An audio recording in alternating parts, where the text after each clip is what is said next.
Assalamualaikum warahmatullahi wabarakatuh. Alhamdulillahirabbil alamin wassalatu wassalamu ala asrofil anbiya'i wal mursalin wa ala alihim wa sahbihim ajma'in. Allahumma salli ala sayyidina Muhammad wa ala ali sayyidina Muhammad. Alhamdulillah, para hadirin yang dirahmati Allah Subhanahu wa taala, kita bersyukur kepadanya atas limpahan karunia yang diberikan kepada kita sehingga kita dapat melanjutkan pembahasan kita pada kitab Bulughul Maram yang alhamdulillah pada pertemuan sebelumnya kita telah membahas tentang jenis air. Itu yang bab 1. Sekarang alhamdulillah kita akan beranjak kepada bab yang kedua, yaitu tentang bejana. Babul aniyati. Kita akan membahas tentang larangan menggunakan bejana emas dan perak. Ya. Hadis ke-18. An Hudzaifah bin Yaman. Ini hadis ke-18 ya. An Hudzaifah bin Yaman radhiyallahu anhu qala Rasulullah sallallahu alaihi wasallam la tashrabu fi aniyati adh-dhahabi wal fiddah wa la ta'kulu fi sihafiha fa innaha lahum fid dunya wa lana fil akhirah. Muttafaqun alaih. Yang artinya dari Hudzaifah bin Yaman radhiyallahu anhu, dia berkata, Rasulullah sallallahu alaihi wasallam bersabda, janganlah kalian minum dengan gelas-gelas yang terbuat dari emas dan perak. Dan janganlah pula makan dengan piring-piring emas dan piring-piring yang terbuat dari perak. Sebab bejana emas dan perak itu untuk mereka ya, maksudnya orang kafir ya. Untuk mereka, yaitu orang-orang kafir di dunia, sedangkan emas dan perak itu ya untuk kita ya orang-orang mukmin. Di mana? Untuk kita di akhirat. Nah, ini ya dia ya. Muttafaqun alaih. Hadis ini sahih.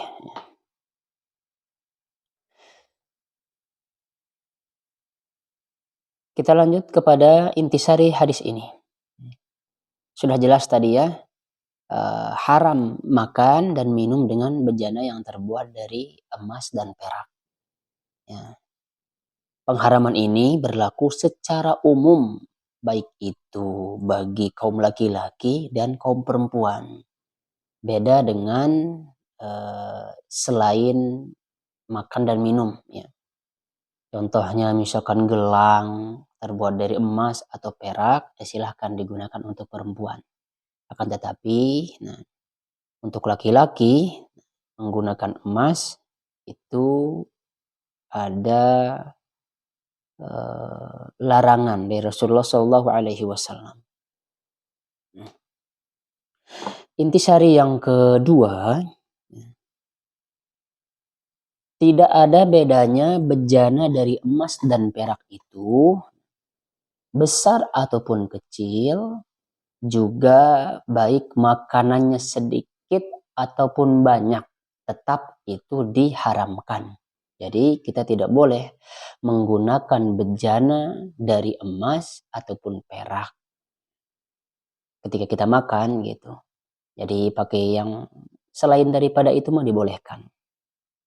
Yang ketiga, boleh menggunakan bejana emas dan perak untuk selain makan dan minum.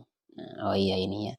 Larangan dalam hadis ini hanya berlaku untuk makanan dan minuman. Tapi nanti kita lihat hadis ke-19 ya.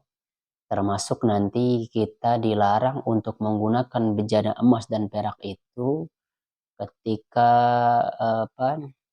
kita menggunakan wadah tersebut untuk parfum ataupun celak ya. Itu juga tidak boleh. Nanti di hadis yang ke-19 insya Allah kita akan bahas. Intisari selanjutnya adalah haramnya bertasyabuh atau menyerupai orang-orang kafir. Ini termasuk alasan kenapa bejana emas dan perak itu diharamkan untuk kita. Karena memang bejana emas dan perak biasanya digunakan oleh orang-orang kafir. Ya.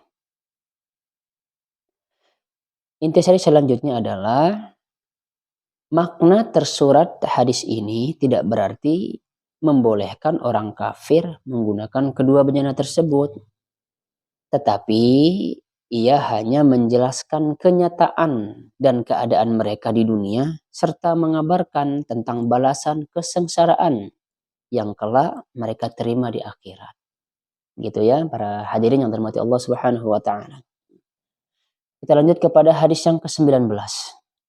Yang artinya kita langsung saja mempersingkat waktu ya.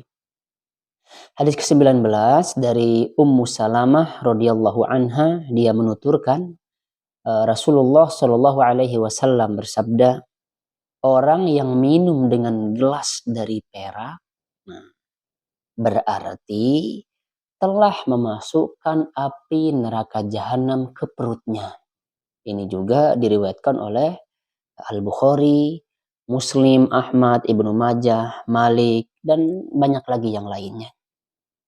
Sekali lagi ya, orang yang minum dengan gelas dari perak berarti telah memasukkan api neraka jahanam ke dalam perutnya. Ini ya hadis pengharaman kita menggunakan gelas perak ataupun emas sebagai wadah makanan. Nah, jadi kalau kita lihat di sini syarah hadisnya adalah disebutkan bahwa dua hadis di atas, maksudnya hadis yang ke-18 tadi sudah kita baca, dan hadis ke-19 ini menerangkan larangan menggunakan bejana yang terbuat dari emas dan perak. Itu tidak boleh. Untuk apa? Untuk makan dan minum. Itu diharamkan. Begitu pula untuk berwudu dan mandi. Nah, kalau di sini dijelaskan ya, tidak pula digunakan untuk mandi. Tidak pula digunakan untuk berwudu, tidak boleh. Termasuk, nah di sini juga dijelaskan ya, termasuk yang dianggap sama dengan makanan dan minuman ialah memakai parfum yang terbuat dari emas. Itu tidak boleh. Atau di sini disebutkan juga celak ya. Nah, celak juga tidak boleh. Kita menggunakan wadah yang terbuat dari emas.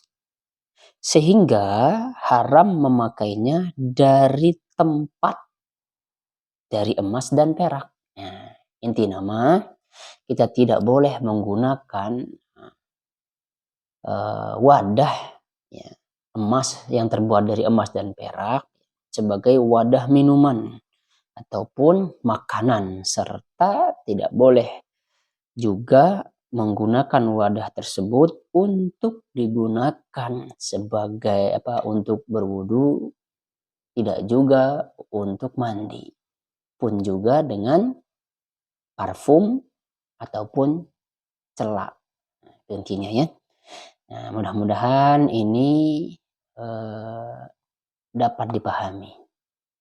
Kita lanjut kepada intisari hadis yang ke-19 ini ya. Yang pertama, minum dengan bejana dari perak atau emas hukumnya haram. Dan perbuatan ini termasuk dosa besar. Yang kedua, makan menggunakan bejana perak juga termasuk dosa besar. Intinya kita makan dan minum menggunakan bejana dari emas dan perak itu diharamkan. Nah yang ketiga, nah ini bagus ya, bolehnya menggunakan wadah dari perak untuk selain keperluan makan dan minum. Boleh ya. Yang keempat, ancaman keras bagi orang yang minum dari bejana perak ataupun emas. mengingat siksanya yang sangat berat dan pedih nanti di akhirat. Tadi juga ya kita baca hadisnya, kalau dia misalkan minum dan makan dengan menggunakan bejana atau yang terbuat dari emas dan perak, berarti dia telah meminum air api neraka. Ya, intisari selanjutnya. Balasan tergantung jenis amalannya. Maka siksaan atau hukuman untuk orang yang minum atau makan dari bejana emas dan perak selaras dengan perbuatan itu sendiri. Bergejolaknya api jahanam dalam perutnya sebagaimana bergolaknya air yang dia minum menggunakan bejana perak. Baiklah, para hadirin yang dirahmati Allah Subhanahu wa taala, jadi dapat kita simpulkan bahwa diharamkannya kita menggunakan bejana yang terbuat dari emas dan perak. Jadi untuk selain itu, maka diperbolehkan. Oleh karenanya, kita sebagai orang yang beriman, ketika ada sebuah riwayat atau hadis dari Rasulullah SAW melarang kita untuk demikian, maka kita tinggalkan. Rasulullah SAW menyuruh kita untuk demikian, maka kita lakukan. Itu inti namanya, dan mudah-mudahan kita termasuk sebagai pribadi yang senantiasa mengikuti petunjuk Allah dan Rasulnya. Terima kasih, mudah-mudahan ada manfaatnya. Subhanakallahumma wa bihamdika asyhadu an la ilaha illa anta astaghfiruka wa atubu ilaik. Assalamualaikum warahmatullahi wabarakatuh.